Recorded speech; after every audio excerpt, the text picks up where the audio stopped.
যে ওনাকে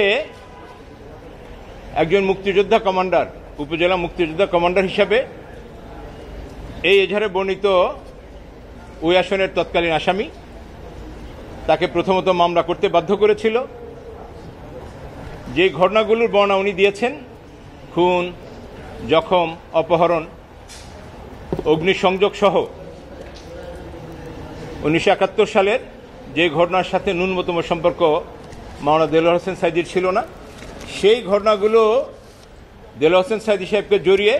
একটি মিথ্যা মামলা করতে তাকে যে বাধ্য করেছিলেন, এবং পরবর্তীতে সেই মামলায় তাকে আন্তর্জাতিক অপরাধ ট্রাইব্যুনালে PW1 হিসাবে বাদী হিসাবে তাকে যে সাক্ষ্য দিতে, মিথ্যা সাক্ষ্য দিতে বাধ্য করেছিলেন, সেই ভয়াবহ নির্যাতন, ভয়াবহ চর্চার সেই দিনগুলোর অবস্থান বর্ণনা করে উনি আজকে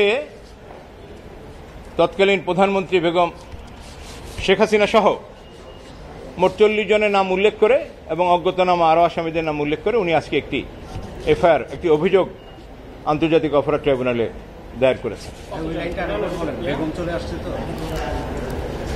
সাবেক প্রধানমন্ত্রী শেখ হাসিনা সহ 40 জনকে আসামি করে উনি আজকে আন্তর্জাতিক অপরাধ ট্রাইব্যুনালে একটি এফআইআর লঞ্চ করেছেন, অভিযোগ দায়ের করেছেন। এই সাথে আমরা PW6 যিনি আজকে এখানে আপনাদের সামনে আছেন, PW7 মাহতাবউদ্দিন হাওলাদার এবং আলতাফ হাওলাদার দুজনে আজকে এখানে আছেন, এবং আরও একজন সুমন মিস্ত্রি, তিনিও এখানে আছেন। এরা সহ আজকে আমরা যে অভিযোগটি দায়ের করেছি, অভিযোগ দায়েরের মূল সারবস্তা হচ্ছে এই যে 2009 সালে পিরোজপুর আসনের এমপি, পিরোজপুর জেলা আওয়ামী লীগের তৎকালীন সভাপতি মিস্টার আব্দুল আউয়াল তাকে ডেকে এনে তাকে বলেছেন যে 71 সালের এই অভিযোগগুলো, যে অভিযোগগুলো আছে, এই অভিযোগের সাথে সাইদি সাহেবকে জড়িয়ে তোমাকে একটি মামলা দায়ের করতে হবে।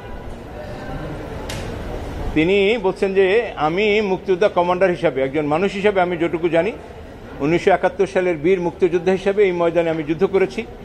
মেজর জলিলের নেতৃত্বে 11 নম্বর সেক্টরে। সাইদি সাহেব কোনোভাবে এখানে ছিলেন না, সো সাইদি সাহেবের নাম যোগ করে আমি কোনো অভিযোগ দায়ের করতে পারবো না। এই কথা বলার সাথে সাথে ওখানে উপস্থিত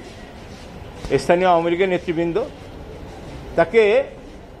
প্যাক করে নিয়ে যায় তৎকালীন পিপি অফিসে। ওই সময়ের পিপি সাহেব এবং অন্যান্য সরকারি আইনি কর্মকর্তারা সহ আওয়ামী লীগের যে বাহিনী তার উপর যে নির্যাতন করেছিলেন, তিনি তার এজাহারে এই বর্ণনাগুলি দিয়েছেন।